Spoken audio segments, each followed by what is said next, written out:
Buenas noches, gracias por la invitación. Les voy a presentar el envejecimiento poblacional y las enfermedades crónicas en México. Esto es desde el área social, lo que es demografía. Mencionar primero que en el Instituto de Geriatría tenemos 4 áreas de investigación. En la que yo vengo, Sociedad de Envejecimiento, Economía y Desarrollo de Servicios, en donde abordamos capacidad funcional, enfermedades crónicas, pero abordando familia, gastos, pensiones. En esta ocasión lo que tiene que ver un poco con enfermedades crónicas y con el cambio que se da en la estructura por edad de la población. También tenemos mecanismos biológicos, investigadores que toman la geriatría, la parte clínica y la epidemiológica y la gerontotecnología. Primero, definir lo que es el envejecimiento de las poblaciones o demográfico. Es concebido como el incremento sostenido de la proporción de personas de 60 años y más con respecto a la población total. Tal como lo mencionaban, esto hace que el perfil de la estructura por edad se modifique. Lo primero que tengo que mencionar es cuántos habitantes hay en México. Tenemos, en el censo de 2010 reporta 112.3 millones de habitantes, de los cuales 10.1 son población de 60 años y más. Entonces, cuando hablamos de este envejecimiento demográfico y lo llevamos a una gráfica y lo hacemos a través del tiempo, podemos ver justamente en las barras verdes lo que es la población de 60 años y más. En 1950 teníamos un 5.5% de población de 60 años. En el 2000 es de 7.3, es decir, apenas subimos 1.8%. Pero cuando analizamos entre 2000 y 2010, prácticamente es lo mismo. En 10 años avanzamos lo que avanzamos en términos de incrementos de población de 60 años y más. Y si vemos en 2050, un 27.7%, es decir, 1 de cada 4 mexicanos tendrá 60 años y más. Entonces este cambio en la estructura por edad es bastante importante y lo podemos revisar en la relación de dependencia. La relación de dependencia es un indicador que mide la población que está en edades no productivas, que serían los niños y los adultos mayores, entre la población en edades productivas, y así obtenemos una relación de población dependiente entre población independiente, y es una razón en donde tenemos 100 personas. Entonces, por ejemplo, en 1950 teníamos 89 personas dependientes por cada 100 independientes. De estos, 10 eran adultos mayores y 79 eran viejos. Por ejemplo, ahora en 2010 tenemos 63 personas dependientes por cada 100 independientes. Sin embargo, hay la proporción entre niños y adultos, es decir, la dependencia que se genera por cada uno de estos grupos es diferente. Tenemos 15 adultos y 48 niños. Una vez más, si pensamos en 2050, que son dentro de 40 años, vemos cómo la dependencia por adultos es mayoritaria. En la presentación anterior mencionaban que en 2030 por primera vez tendremos más adultos que niños, y esto es un hecho histórico en nuestro país. Entonces pensemos en las necesidades de salud o lo que tendremos que cubrir al cambiar las demandas de estos dos grupos específicos de población.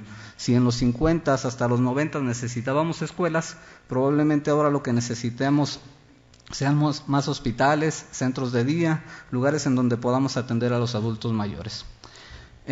Primero, una disculpa porque esta gráfica está en inglés. Lo que hace es representar el Producto Interno Bruto per cápita en el eje de las X, la esperanza de vida en el de las Y, y el tamaño del círculo significa el tamaño de la población. Entre más grande es mayor la población. El color es de la región a la que pertenece, y entonces si nosotros trazáramos una tendencia, una línea, o hiciéramos una regresión, encontraríamos que a mayor bienestar económico tenemos una mayor esperanza de vida. México tiene 76 años de esperanza de vida actualmente, un poco más para las mujeres que para los hombres. Estamos un poco arriba si lo comparamos igual con algunos otros países, sobre todo de África. Y si vemos que la salud de una población depende del bienestar económico en alguna medida y de otras condiciones que no vamos a abordar aquí, pero que también son importantes incorporar, en 2009 México invirtió 6.5% de su Producto Interno Bruto en salud. Este porcentaje ha mostrado incrementos desde el 2000, pero aún es bajo y es insuficiente, sobre todo cuando lo comparamos con otros países de Latinoamérica y también cuando lo comparamos con países de la Organización para la Cooperación del Desarrollo Económico. Esta gráfica simplemente para ilustrar que efectivamente desde 1999 hasta 2009 hay incrementos significativos en lo que se hace inversión o gasto total en salud. Estados Unidos tiene arriba de 16%, casi 18%, México está en 6.5%. Entonces, no estamos invirtiendo lo que se tiene que invertir. Después, cuando analizamos este gasto que se hace en salud, por lo que invierte el sector público y lo que invierten las familias o el sector privado, vemos que México entre el 46 y el 48%, dependiendo de la fuente que utilicemos, es de gasto público y la otra mitad es gasto privado. La mayoría es gasto de bolsillo, poca de la población invierte en comprar un seguro privado. Entonces estamos aquí ante una problemática, por un lado, de tener recursos limitados y por otra, la familia o el individuo tienen que aportar una cantidad importante para sus gastos en salud. Entonces, pensando en enfermedades crónicas, podemos abordarla desde las ciencias sociales desde 3 puntos.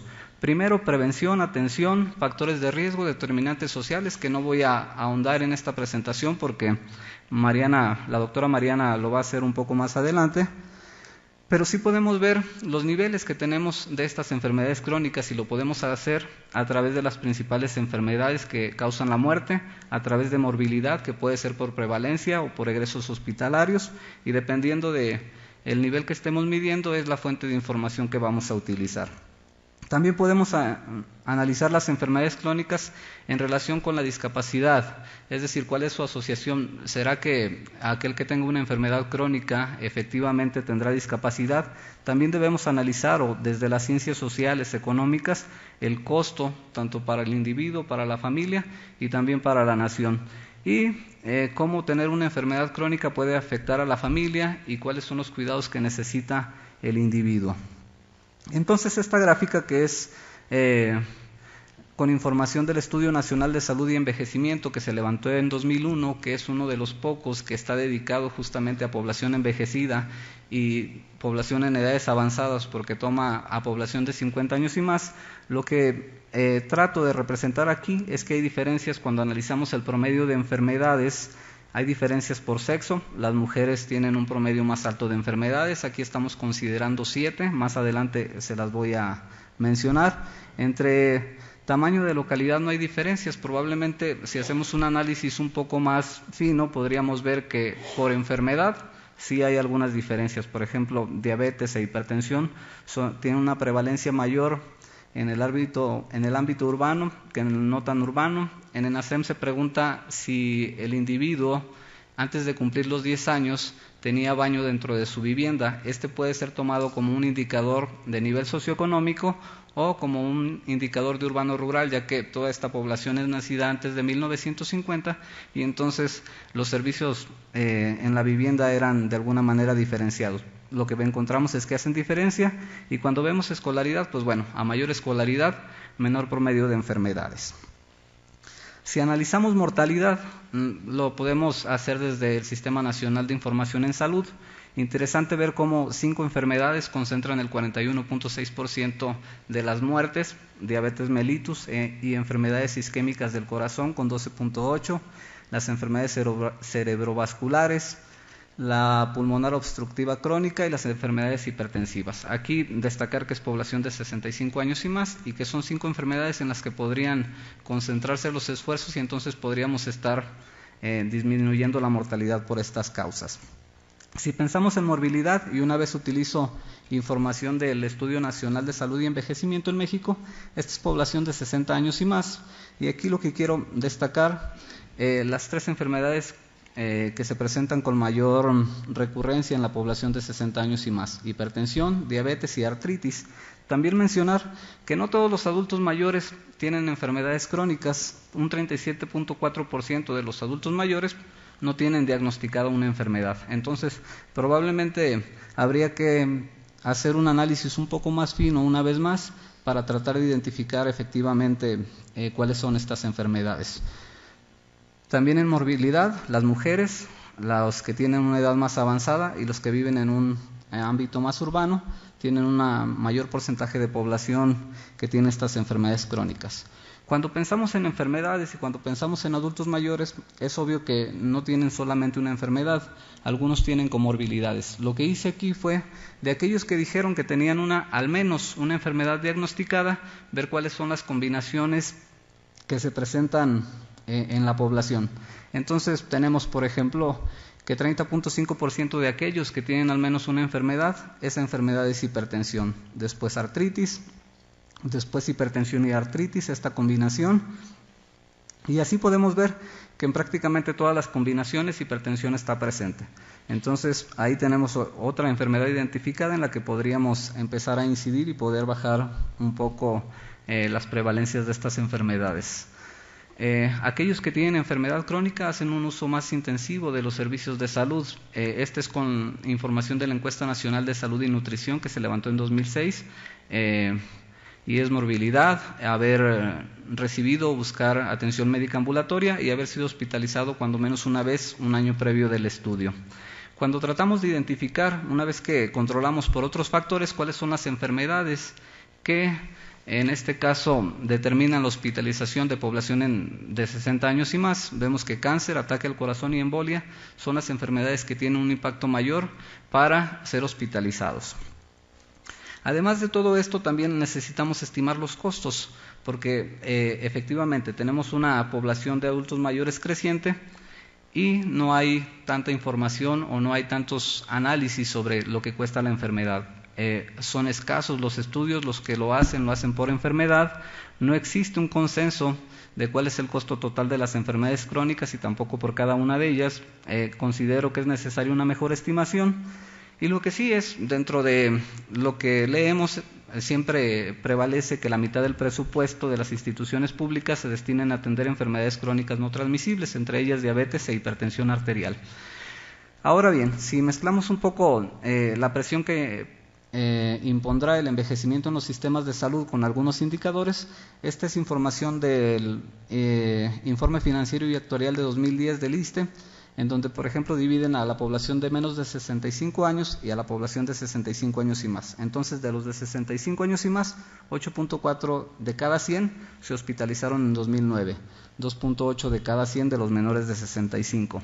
Cuando vemos cambios entre 2005 y 2009, y que es este envejecimiento progresivo de la población, vemos, por ejemplo, el incremento en consultas es de un 32% entre la población de 65 años y los egresos hospitalarios 26%.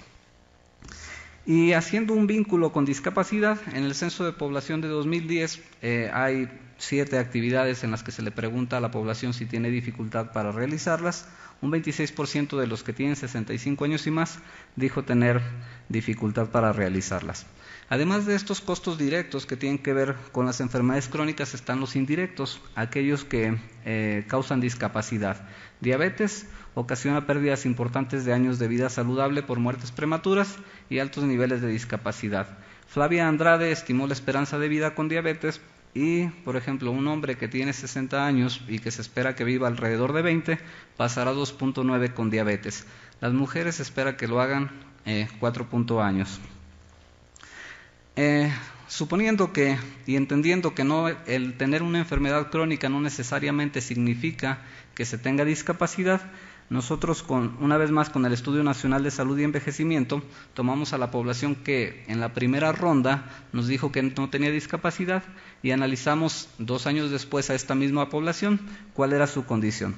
Entonces, por ejemplo, aquellos que tuvieron una enfermedad, cualquiera de las 7 que están ahí escritas, 86.2% continúan sin discapacidad en 2003, un 5.8% reporta tener discapacidad, es decir, en 2 años tenemos una incidencia de 5.8%, y después también tenemos aquellos que no tenían discapacidad en la primera ronda, pero que fallecieron en la segunda, que es un 3.5%, y tendremos aquellos que los perdimos por seguimiento, que es parte de las encuestas longitudinales y que es algo que está ahí.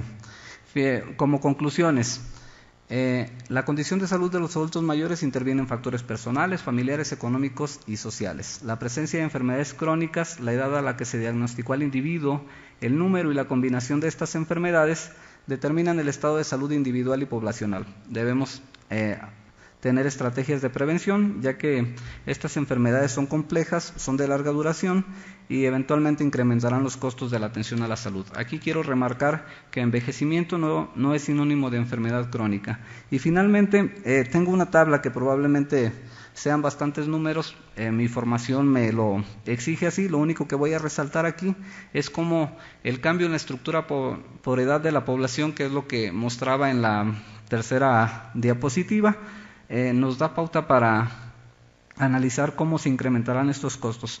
Supongan que todo permanece igual, que hay la derechohabiencia al IMSS, estos son nombres y son estancias hospitalarias y tenemos grupos de edad. Entonces tengo población del conteo de 2005, tengo los derechohabientes al IMSS, tengo el promedio de días de estancia por cada uno de los grupos y después con las proyecciones hago unos cálculos. Aquí lo interesante es ver que la población se incrementa en un 20%, pasa de 48 millones a 58, estos son hombres. Sin embargo, los días de estancia se incrementan en un 113%, y eso es solo por el incremento en... ¿Presiono algo? Eso es solamente por el incremento de los adultos mayores. Entonces, con esta reflexión termino.